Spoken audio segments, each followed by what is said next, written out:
నమస్తే, నా పేరు కిట్టు. వైజాగ్ లోకల్ న్యూస్ వార్తలకు స్వాగతం. వార్తల్లో ముందుగా ముఖ్యాంశాలు.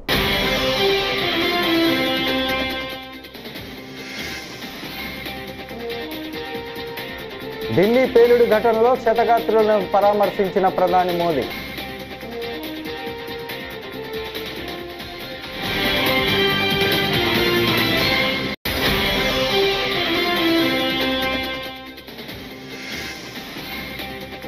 ఉగాది నాటికి 5,09,000 ఇళ్లకు గృహప్రవేశాలు చేయిస్తాం సీఎం చంద్రబాబు.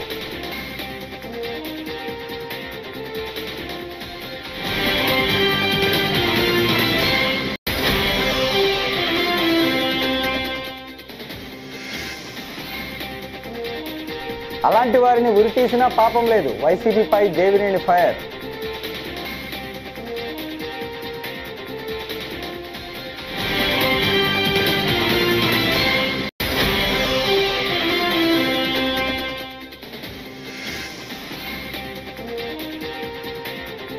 ఆన్లైన్ బెట్టింగ్ యాప్ల కేసులో సినీ నటుడు ప్రకాష్ రాజ్ విచారణకు హాజరు.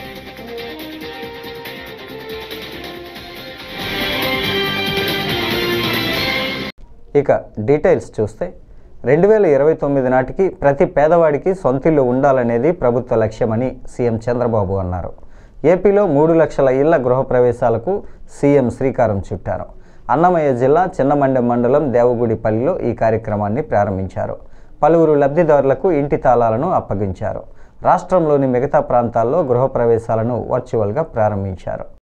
కుటుంబం అప్పుల ఉబిలో చిక్కకపోయి చాలా సమస్యలు ఫేస్ చేసే పరిస్థితి వస్తుంది. ఇంకో పక్క పట్టణ ప్రాంతాల్లో నేను ఆ రోజు ఆలోచించి దగ్గర 7 లక్షల ఇండ్లు శాంక్షన్ చేశాం.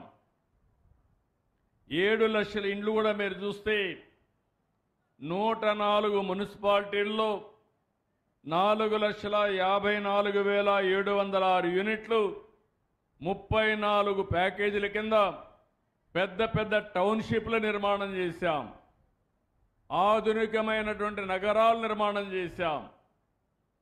అవన్నీ కూడా వీళ్ళు వచ్చిన తర్వాత క్యాన్సిల్ చేసి అస్తవ్యస్తం చేసి కుక్కలు జింపిన విస్తరిగా తయారు చేసే పరిస్థితికి వచ్చారు.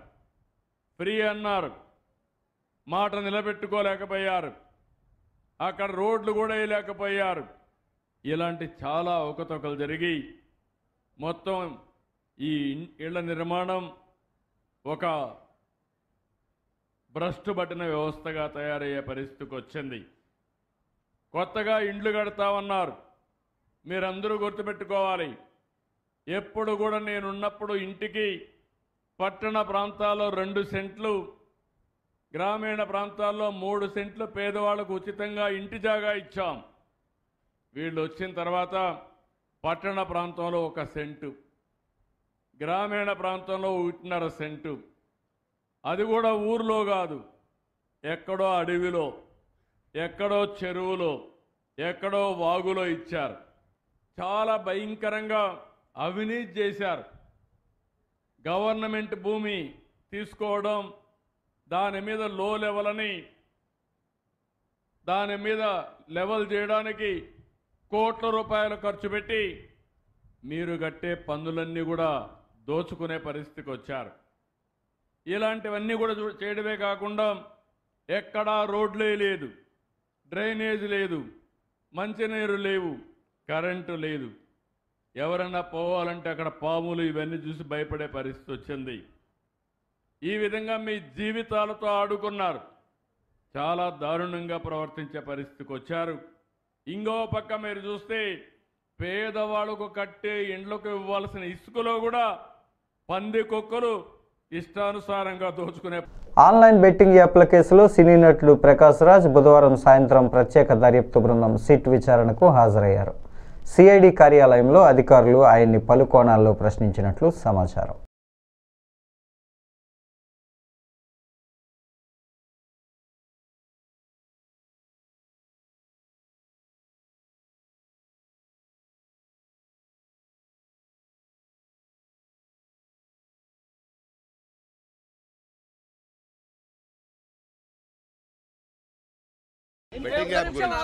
బెట్టింగ్ యాప్ గురించి జరుగుతుంది. మీకు ఆ స్కామ్ గురించి తెలుసు. ఇంతకుముందు ఈడీ పిలిపించారు, వాళ్ళు నేను కలిశాను. ఇందులో నా భాగస్వామ్యం లేదండి. 2016లో అప్పుడు ఇంకా బెట్టింగ్ స్టార్ట్ అవ్వలేదు.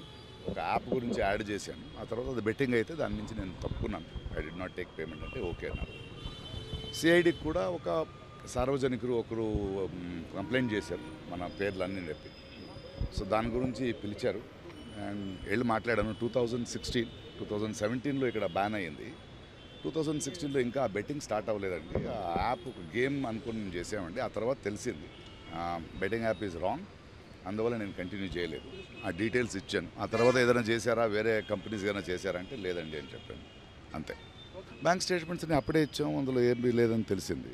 బట్ ఒకటి మా మాధ్యమం మూలంగా చెప్తున్నది, ఏదో అది కొందరు పెద్దవాళ్ళు చేశారు, వాళ్ళు చేశారు రూల్స్ అని కాదు. Betting app is wrong. Okay, అది చాలా యంగ్స్టర్స్ జీవితాలు పాడైపోతున్నాయి. 2016లో మనకు తెలియదు అది ఇంకా యాప్గా ఉంది, ఇంకా బెట్టింగ్ స్టార్ట్ అవ్వలేదు. బట్ ఎప్పుడైతే బెట్టింగ్ స్టార్ట్ అయ్యి అది బ్యాన్ అయిందో, యంగ్స్టర్స్కి నేను ఈ మూలంగా చెప్పేది ఒకటే, అంటే నేను బెట్టింగ్ యాప్ డబ్బులు పెట్టి చేయమని నేను యాడ్ చేయలేదని చెప్పడం చాలా ఈజీ. అలా కాదు. అది తెలిసి చేసినా తెలియక చేసినా తప్పే. యంగ్స్టర్స్ ప్రజలు అర్థం చేసుకోవాలి. మనం కష్టపడదాం, కష్టపడి సంపాదిస్తాం. ఇలాంటి యాప్కి పోయి చాలా ఫ్యామిలీస్, చాలా youngsters they have lost there lifes and I'm sorry for that and hope మనం దీని నుంచి నేర్చుకుంటాం. Thank you. ఢిల్లీలోని ఎర్రకోట సమీపంలో చోటు చేసుకున్న కారు పేలుడు ఘటనలో గాయపడిన వారికి ప్రధానమంత్రి నరేంద్ర మోడీ పరామర్శించారు. భూటాన్ పర్యటనను ముగించుకొని స్వదేశానికి చేరుకున్న వెంటనే ఆయన నేరుగా ఎల్ఎన్జేపీ ఆసుపత్రికి వెళ్లారు. గాయపడిన వారితో మాట్లాడి త్వరగా కోలుకోవాలని ఆకాంక్షించినట్లు అధికార వర్గాలు తెలిపాయి. క్షతగాత్రుల పరిస్థితిని అక్కడి వైద్యులు ప్రధానికి వివరించారు.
వైసీపీ 5 ఏళ్ల పాలనలో అఖిలాండ బ్రహ్మాండ నాయకుడి ప్రసాదంలో జరిగిన పాపం కోట్లాది మంది భక్తుల విశ్వాసాన్ని దెబ్బతీశాయని మాజీ మంత్రి దేవినేని ఉమా విమర్శించారు.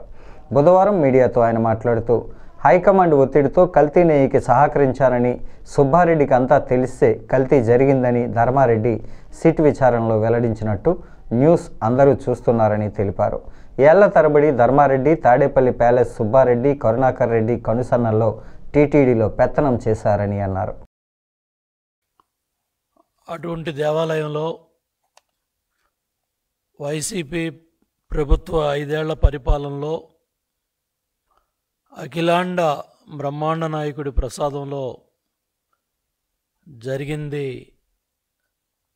కోట్లాది మంది భక్తుల మనోభావాలని, నమ్మకాన్ని, విశ్వాసాన్ని దెబ్బతీశాయి.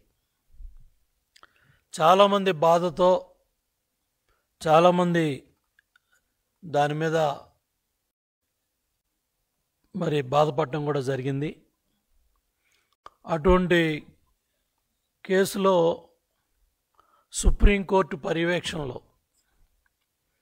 సిట్ దర్యాప్తులో కీలకమైన విషయాలు బయటపడ్డాయి. హైకమాండ్ ఒత్తిడితోనే కల్తీ నెయ్యి కొనుగోలు చేశానని ఈవో ధర్మారెడ్డి సిట్ విచారణలో చాలా స్పష్టంగా సమాధానాలు చెప్పినట్టు ఈరోజు దినపత్రికల్లో చదివాం. ఎవరో హైకమాండ్ అంటే సమాధానం రాలా. నిన్న దగ్గర 10 గంటల విచారణలో వెంకటేశ్వర స్వామి గొప్పతనం, వెంకటేశ్వర స్వామి ఎలా ఉంటాయంటే లీలలో సంవత్సరాల తరబడి ధర్మారెడ్డి తిరుమల కొండ మీద చిన్న విషయం నుంచి పెద్ద విషయం దాకా తాడేపల్లి ప్యాలెస్ జగన్మోహన్ రెడ్డి కనుసన్నల్లో, వైవి సుబ్బారెడ్డి, కరుణాకర్ రెడ్డి కనుసన్నల్లో శాసించాడు. అటువంటి ధర్మారెడ్డి నిన్న విచారణకు వచ్చినప్పుడు మాస్క్ వేసుకొని, కళ్ళజోళ్ళు పెట్టుకొని, నల్ల కళ్ళజోళ్ళు, టోపీలు పెట్టుకొని పక్క రాష్ట్ర తమిళనాడు వాహనంలో ఆ విధంగా రావాల్సిన పరిస్థితిని చేసిన పాపం ఆ విధంగా తీసుకొచ్చింది. ఇక నెక్స్ట్ సుబ్బారెడ్డి వంతు ఉంది, కరుణాకర్ రెడ్డి వంతు ఉంది. తిరుమల శ్రీవారిని సినీ నటుడు బెల్లంకొండ సాయి శ్రీనివాస్ దర్శించుకున్నారు. బుధవారం వీఐపీ ప్రారంభ విరామ దర్శన సమయంలో ఆయన స్వామివారి సేవలో పాల్గొన్నారు. దర్శన అనంతరం రంగనాయకుల మంటపంలో పండితులు ఆయనకు ఆశీర్వచనం చేసి తీర్థప్రసాదాలు అందజేశారు. కిష్కింధపురి విజయం తర్వాత స్వామివారిని దర్శించుకోవటం ఆనందంగా ఉందని శ్రీనివాస్ అన్నారు. త్వరలో టైసన్ నాయుడు చిత్రంతో ప్రేక్షకుల ముందుకు రానున్నట్లు తెలిపారు.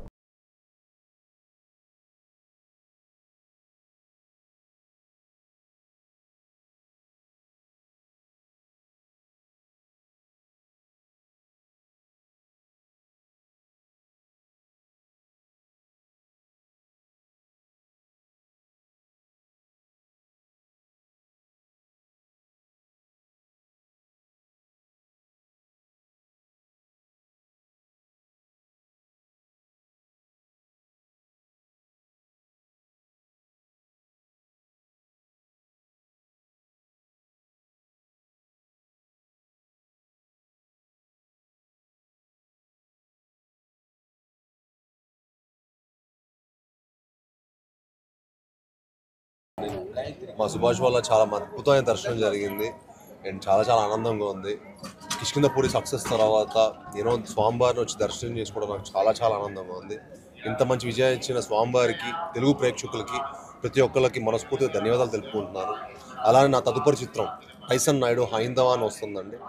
సో టైసన్ నాయుడుకి కూడా మీ అందరు ఇలానే సపోర్ట్ చేసి స్వామివారి బ్లెస్సింగ్స్ ఇవ్వాలని మనస్ఫూర్తిగా కోరుకుంటున్నాను. ఈరోజు మిమ్మల్ని అందరూ కలవడం కూడా నాకు చాలా చాలా ఆనందంగా ఉంది.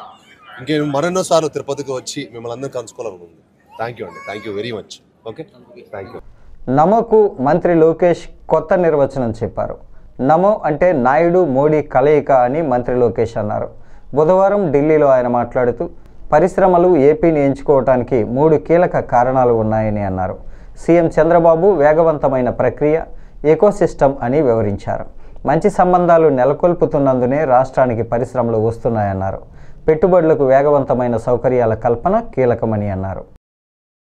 Lokesh Nara, I am the HRD IT Electronics Minister for the state of Andhra Pradesh. A little bit of my background. I did my bachelor's at Carnegie Mellon, worked at the World Bank, a Stanford MBA, came back to the family business. We run one of India's largest private sector dairy company. Then my wife came back from Stanford, kicked me out of the business. I ended up in politics in 2013. I'm a third generation politician, second generation entrepreneur. And I'm enjoying what I'm doing, and I keep telling my wife, in business what I could have done in a lifetime, I get to do it in 5 years in Indian politics. So that's a bit of my background. The state that I represent is a $180 billion economy, aspiring to be a $2.4 trillion economy. The government was voted in the last 17 months back. We've attracted so far $120 billion worth of firm commitment. All that is getting grounded as we speak. 2 of the marquee investments which we are particularly proud of. One is of course Google, who are now investing close to $15 billion. And this is India's single largest FDI investment ever. So we are particularly proud of that. Second one, of course, is ArcelorMittal building India's largest steel city in Visakhapatnam, south of Visakhapatnam. And this got closed over a Zoom call. So speed of doing business is our unique selling point. But I'll give you two more reasons why you should consider Andhra Pradesh. First one, of course, is speed. The second one being our leader, Mr. Naidu, has a track record of building cities, and we are out to Alluri Sitaramaraju జిల్లా ముంచెంగిపుట్టు మండలంలో గల 23 పంచాయతీల పరిధిలో 4731 PM JANMAN housing లబ్ధిదారులకు బకాయి బిల్లులు చెల్లించాలని, general కోటాలో ఇల్లులు మంజూరు చేయాలని తహసీల్దార్ కార్యాలయం వద్ద గిరిజన సంఘం ఆధ్వర్యంలో సోమవారం ధర్నా కార్యక్రమం నిర్వహించారు. ఈ సందర్భంగా గిరిజన సంఘ జిల్లా ఉపాధ్యక్షుడు కొర్ర త్రినాథ్, గిరిజన సంఘ మండల అధ్యక్షుడు ఎంఎం శ్రీను, మండల వైస్ ఎంపీపీ సత్యనారాయణలు మీడియాతో మాట్లాడుతూ పీఎం జన్మన్ గ్రామీణ హౌసింగ్ లబ్ధిదారుల బకాయిలతో పాటు రాష్ట్ర ప్రభుత్వం పెంచిన ₹1,00,000 వెంటనే చెల్లించాలని ప్రభుత్వాన్ని డిమాండ్ చేశారు. గ్రామీణ హౌసింగ్ను కూడా వెంటనే విడుదల చేయాలని, 2 నెలల పాటు హౌసింగ్ బిల్లులు జమ కాకపోవడంతో లబ్ధిదారులు తీవ్ర ఆందోళన చెందుతున్నారని అన్నారు.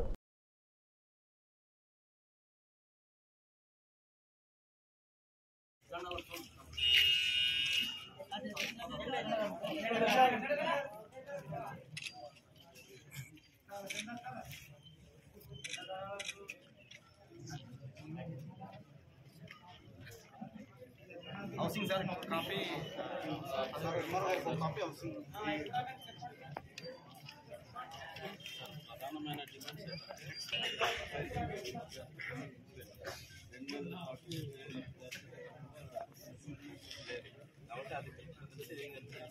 కాబట్టి ఇది ప్రధానమైన సమస్యగా జనాల్లో ఉంది. తప్పితే ఇది దీనికి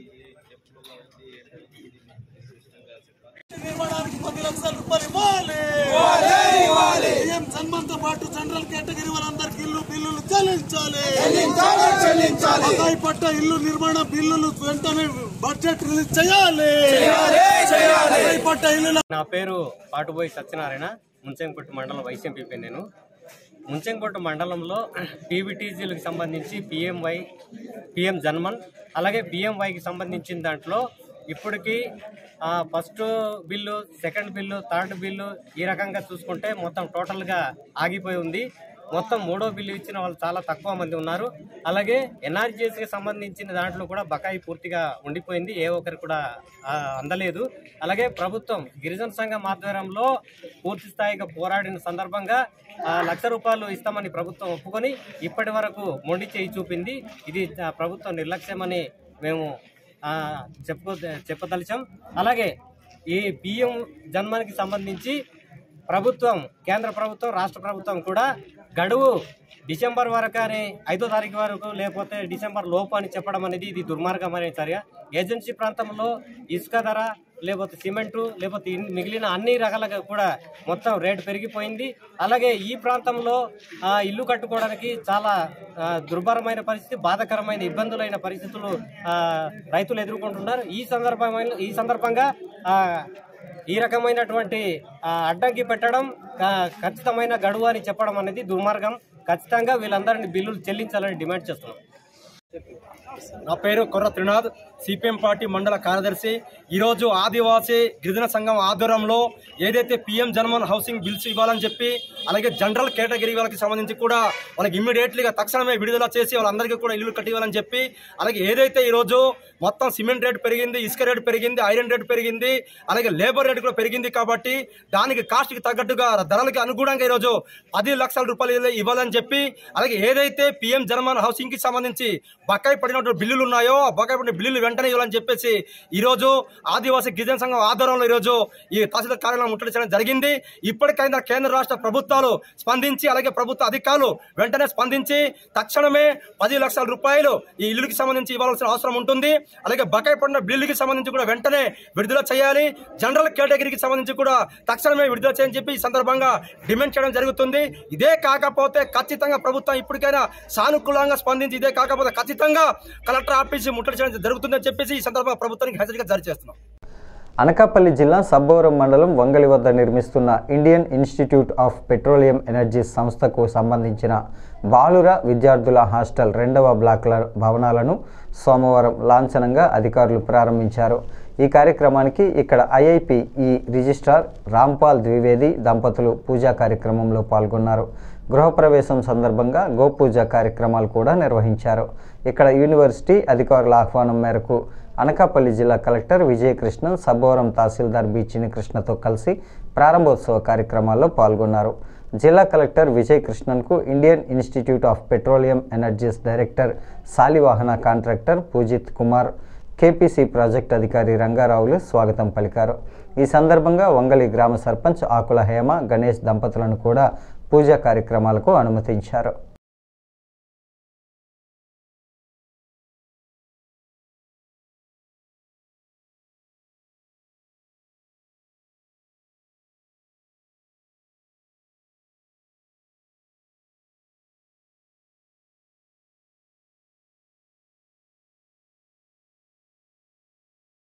వాస్తు పురుషాయ స్వాహ. ఇలా తీసుకోండి. वास्तु पुरुषाय पूषयाय प्रभव मदीये दलधान्यादि समृद्धिं कुरु सर्वदा. वास्तु पुरुषाय वास्तु पुरुषनमस्तुभ्यं पूषयाय प्रभव मदीये दलधान्यादि समृद्धिं कुरु सर्वदा. वास्तु पुरुषाय वास्तु पुरुषनमस्तुभ्यं पूषयाय प्रभव मदीये दलधान्यादि समृद्धिं कुरु सर्वदा. वास्तु पुरुषाय वास्तु पुरुषनमस्तुभ्यं पूषयाय प्रभव मदीये दलधान्यादि समृद्धिं कुरु सर्वदा. वास्तु पुरुषाय वास्तु पुरुषनमस्तुभ्यं पूषयाय प्रभव धान्यादि समृद्धि कुरु सर्वदा. वास्तु पुरुषाय वास्तु पुरुषनमस्तुभ्यं भूषयाय प्रभव धान्यादि समृद्धि कुरु सर्वदा. वास्तु पुरुषाय वास्तु पुरुषनमस्तुभ्यं भूषयाय प्रभव धान्यादि समृद्धि कुरु सर्वदा. वास्तु पुरुषाय वास्तु पुरुषनमस्तुभ्यं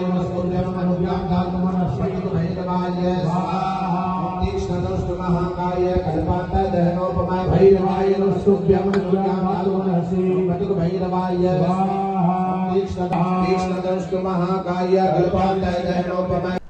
అల్లూరి సీతారామరాజు జిల్లా ముంచంగిపుట్టు మండల కేంద్రంలో గల ఎంపీడీఓ కార్యాలయంలో అరకు ఎంపీ డాక్టర్ గుమ్మ తనుజారాణి, అరకు ఎమ్మెల్యే రేగం మత్స్యలింగం, ఉమ్మడి విశాఖ జిల్లా చైర్పర్సన్ జల్లిపల్లి సుభద్ర స్ట్రీట్ లైట్లను పంపిణీ చేశారు.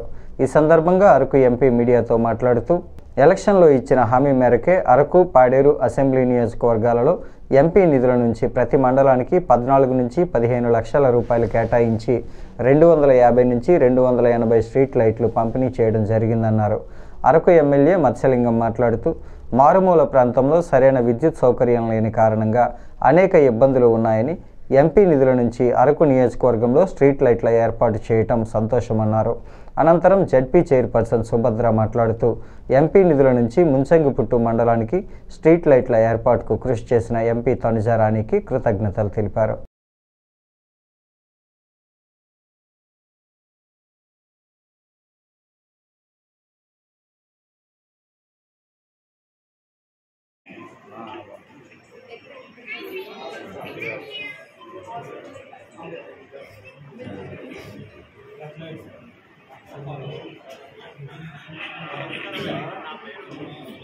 అదేవిధంగా ఈ ముంచంగిపుట్టు మండలంలోని ఒక 2 సోలార్ లైట్స్ కూడా ఇచ్చాము. ఒకటి హాస్పిటల్ దగ్గర, ఇంకొకటి అంబేద్కర్ విగ్రహం దగ్గర. ఒక్కొక్క సోలార్ లైట్ కూడా 1,20,000 ఖరీదు చేసి స్ట్రీట్ లైట్స్ పెట్టించాము. ఇది ఈ రోజు ఈ స్ట్రీట్ లైట్స్ అన్ని కూడా మొదటి విడత లైట్స్ నుంచి ఇస్తున్నాము. అదేవిధంగా వచ్చే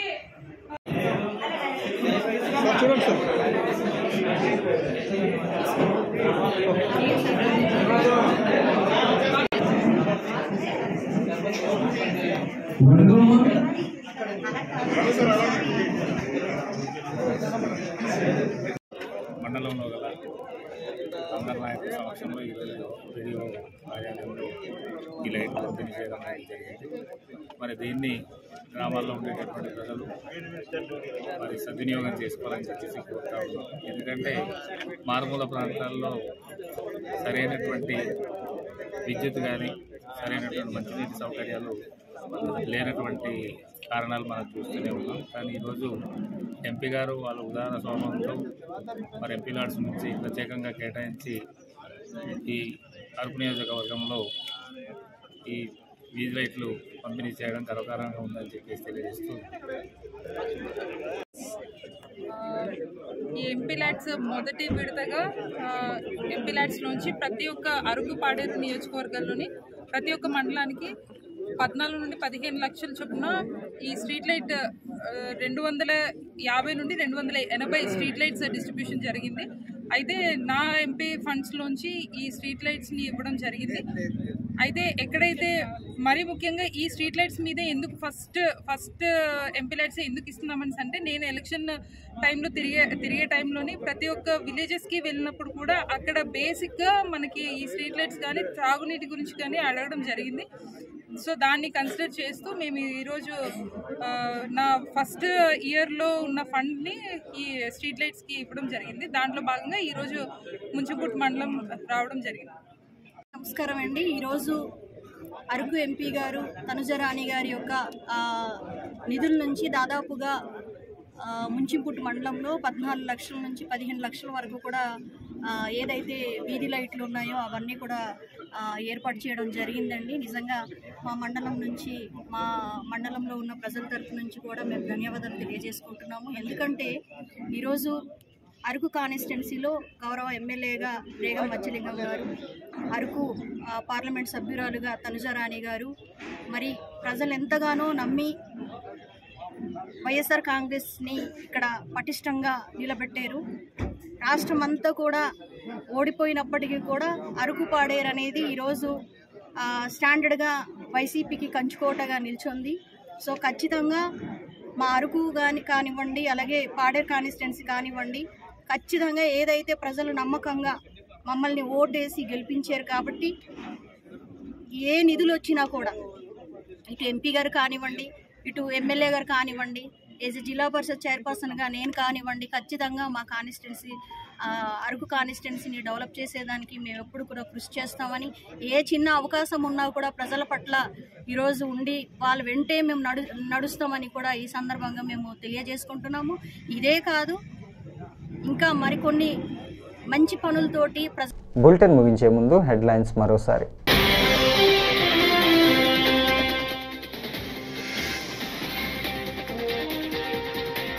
ఢిల్లీ పేలుడు ఘటనలో క్షతగాత్రులను పరామర్శించిన ప్రధాని మోదీ.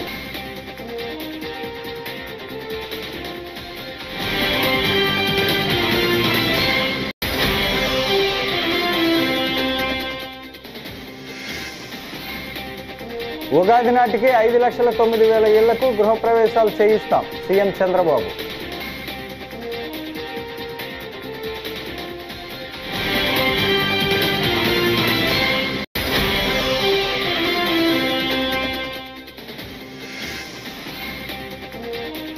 అలాంటి వారిని ఉరితీసినా పాపం లేదు, వైసీపీపై దేవినేని ఫైర్.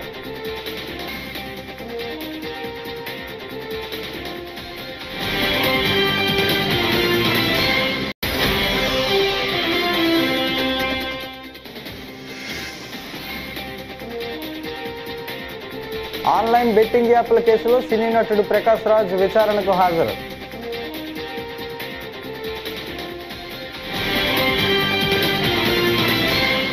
ఈ వార్తలు ఇంతటితో సమాప్తం. నమస్కారం.